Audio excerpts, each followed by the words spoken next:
Friends, ఒక గొప్ప గాయని, లెజెండరీ సింగర్ ఎస్ జానకి గారు మనకి దూరమయ్యారు.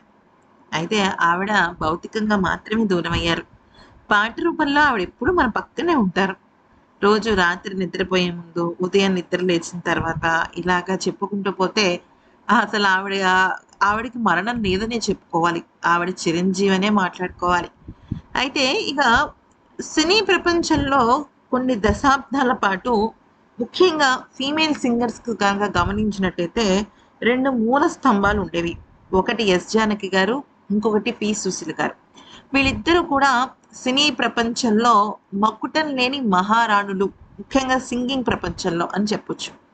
ఎస్పి బాలసుబ్రహ్మణ్యం గారు ఎంత గొప్ప గాయకురో, ఇక లేడీ ఫీమేల్లో అటు జానకి గారు కానీ, ఇటు సుశీల్ గారు కానీ ఎవరికి గాత్రం వాళ్ళది, ఎవరి స్టైల్ వాళ్ళది, ఎవరు పాడే విధానం వాళ్ళది. ఇద్దరికి అభిమానులు ఎలా ఉన్నారయ్యా అంటే అద్భుతంగా ఉన్నారు. అయితే వీరిద్దరిలో సుశీల్ గారే సీనియర్ కావచ్చు సినీ ప్రపంచానికి. కానీ జానకి గారు పాడిన పాటలు కానీ, ఆవిడ చూపించిన వైవిధ్యత కానీ ఏమాత్రం సుశీల్ గారికి తీసిపోరనే చెప్పుకోవాలి. అయితే సుశీల గారు జానకి గారు చనిపోయిన తర్వాత చాలా ఘాటుగా స్పందించారు. అసలు ఆవిడ రియాక్షన్ని ఎవ్వరూ కూడా ఊహించలేదు. అయితే మీ కళ్ళు చల్లబడ్డాయా అంటూ చాలా మాటలు మనం విన్నాం కదా. అసలు సుశీల గారికి జానకి గారికి మధ్య ఉన్న విభేదాలు ఏంటి? ఆ విభేదాలకు కారణం ఏంటి? అసలు దాని వెనకలున్న అసలు నిజం ఏంటనేది ఇప్పుడు తెలుసుకుందాం. మొదటగా సుశీల గారు చెప్పిన మాటలు ఏంటి అంటే, ఒకప్పుడు మద్రాసు సంగీత ప్రపంచాన్ని గడగడలాడించిన ఇద్దరిలో తాము 2 పర్వతాల లాంటి వాళ్ళము అంటూ సుశీల గారు గుర్తు చేసుకున్నారు. దేవుడు జానకి గారిని తీసుకువెళ్ళిపోవడం సంగీత ప్రపంచానికి తీరని లోటు అంటూ చెప్పారు. జానకి గారు ఎన్ని రకాలుగా, ఎన్ని వైవిధ్యభరితమైన పాటలు పాడగలరో నేను ఊహించలేను అంటూ కొనియాడారు. జానకి గారి ప్రతిభ తనకంటే గొప్పదని అందరికీ తెలియాలన్న ఉద్దేశంతోనే తన జీవితంలో వచ్చిన మొదటి అవార్డును జానకి గారికి నేను అంకితం ఇచ్చానని ఆవిడ గుర్తు చేసుకుని, ఇది ఎప్పటికీ నేను మర్చిపోలేనని కూడా అన్నారు. అయితే జానకి గారిని తన సొంత సిస్టర్లా భావించానని, ఆవిడ లేరన్న వార్త విన్నాక మనసు మొద్దుబారిపోయి కన్నీళ్లు కూడా రావటం లేదని అన్నారు. అయితే జానకి గారు సాక్షాత్తు ఆ సరస్వతీదేవి స్వరూపమని, బహుశా దేవలోకంలో కచేరీ పాడటం కోసం ఆ సరస్వతీదేవే ఆవిడను తన పక్కన ఉంచుకోవటానికి పిలిపించుకుని ఉంటారని, ఈ అదృష్టం ఎవరికీ రాదని అన్నారు. గతంలో కొంతమంది తమ ఇద్దరి మధ్య లేనిపోని మాటలు చెప్పి విభేదాలు సృష్టించి ఆనందించాలని చూశారని, ఇప్పుడు జానకి గారు లేకపోయేసరికి బహుశా వారి కళ్ళు చల్లబడి ఉంటాయి అంటూ ఘాటుగా స్పందించారు. జానకి గారి జీవితంలో అంతా సాధించారు. ఒక పరిపూర్ణమైన మహిళ, ఒక పరిపూర్ణమైన గృహిణి, ఇంకా చెప్పాలి అంటే పరిపూర్ణమైన ఒక గాయని. ఆవిడ భౌతికంగా దూరమైన ఆవిడ అసలు చనిపోలేదని, ఆమెకు పునర్జన్మ లేకుండా సరస్వతీదేవి చెంతే శాశ్వతంగా ఉండిపోవాలని అన్నారు. అసలు ఇంతకీ అసలు జానకి గారికి సుశీల్ గారికి ఏంటి విభేదాలు అంటే, మనం గమనించినట్టయితే ప్రతి ఒక్క ఫీల్డ్‌లో, అంటే కేవలం పాటల ప్రపంచంలోనే కాదు, ప్రతి ఒక్క ఫీల్డ్‌లో కూడా, ప్రతి ఒక్క వర్కింగ్ దానిలో ఒక సీనియర్స్ చాలా అద్భుతంగా ముందుకు వెళ్తున్నా కూడా వాళ్ళ జూనియర్స్ అట్‌లీస్ట్ 1 ఇయర్ జూనియర్ అయినా సరే కొత్తగా వస్తారు. వాళ్ళలో టాలెంట్ జనాలకి కొత్తగా అనిపిస్తుంది. అయితే నిజానికి ఒక సినిమాలో పాట పాడాలి అంటే ఆ సినిమా ప్రొడ్యూసర్ మరియు ఆ సినిమాకు సంబంధించిన మ్యూజిక్ డైరెక్టర్ల మీద ఎక్కువగా ఆధారపడి ఉంటుంది.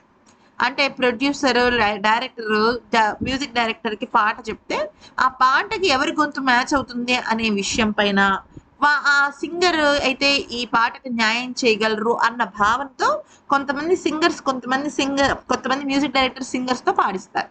అలాగా అప్పట్లో అంటే జానకి గారు చాలా మంచి పీక్ దశలోకి రాకముందే ఆవిడ కొన్ని పాటలు పాడారు. ఆవిడని అందరూ ఇష్టపడ్డారు. అంతా బానే జరిగింది. కానీ కొంతమంది మ్యూజిక్ డైరెక్టర్స్ ఎక్కువగా జానకి గారి చేతే పాడిస్తుండేవారు ఎక్కువగా. అంటే ఆవిడ గొంతు నచ్చి, ఆవిడైతే ఈ పాటకు న్యాయం చేయగలరు. ఉదాహరణకి ఇళయరాజా గారు. ఇళయరాజా గారు జానకి గారికి ఎంతో అవకాశాలు ఇచ్చారు. ఒక రకంగా చెప్పాలి అంటే ఒక 4 వంతుల పాటలు చేస్తే 3 వంతులు జానకి గారే పాడేవాడు ఇళయరాజా దానిలో.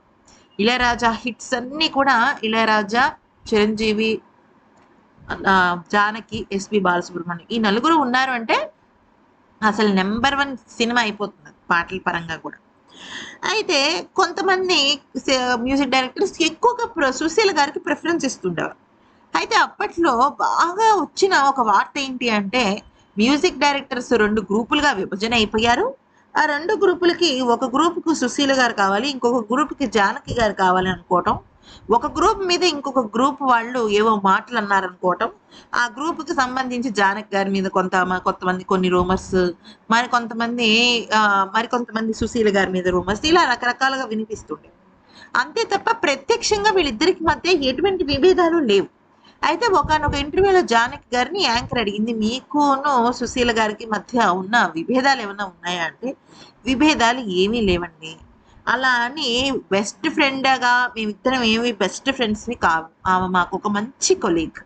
మేము ఎక్కడైనా కలుసుకుంటే చక్కగా పాటలు పాడుకుంటాము, హాయిగా మాట్లాడుకుంటాము. లేదు అంటే ఈ మధ్య కాలంలో నేను సుశీల గారు ఏదైనా పాట పాడితే మీకు చాలా బాగా పాడారని నేను కాంప్లిమెంట్ ఇస్తాను. ఆవిడ కూడా నా పాటలు మెచ్చుకుంటుంటారు. అంతవరకు మా మంచి రిలేషన్ ఉంది తప్ప అంతకు మించి లేదు.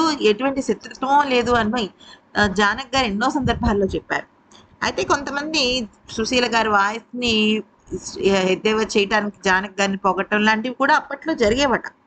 కానీ అవన్నీ కేవలం బయటకు తిరిగే రూమర్స్ మాత్రమే. ప్రత్యక్షంగా జానకి గారు గాని, సుశీల గారికి గాని ఎటువంటి విభేదాలు లేవు. అదే విషయాన్ని అటు జానకి గారు గాని, సుశీల్ గారు గాని పలుమార్లు చెప్పారు. కానీ 2 గ్రూపులుగా మ్యూజిక్ డైరెక్టర్లు విడిపోయారు అనటము, ఆ గ్రూపులకు ఒక గ్రూప్ జానకి, ఇంకొక గ్రూపు సుశీల అంటూ అప్పట్లో వార్తలు వస్తూ ఉండేవి. అంటే అప్పట్లో ఈ సోషల్ మీడియా, ఇన్‌స్టాగ్రామ్, యూట్యూబులు లాంటివి లేవు గానీ, ఒకప్పుడైతే మాత్రం వార్తాపత్రికల్లో వాటిల్లో గానీ, లేకపోతే ఆ సినీ ప్రపంచంలో ఒకరి నుంచి ఒకరి మౌత్ ప్రాపగండా జరగటం గానీ ఉండేవి. మరి ఈ వీడియో నచ్చితే లైక్ చేసి, సబ్స్క్రైబ్ చేసి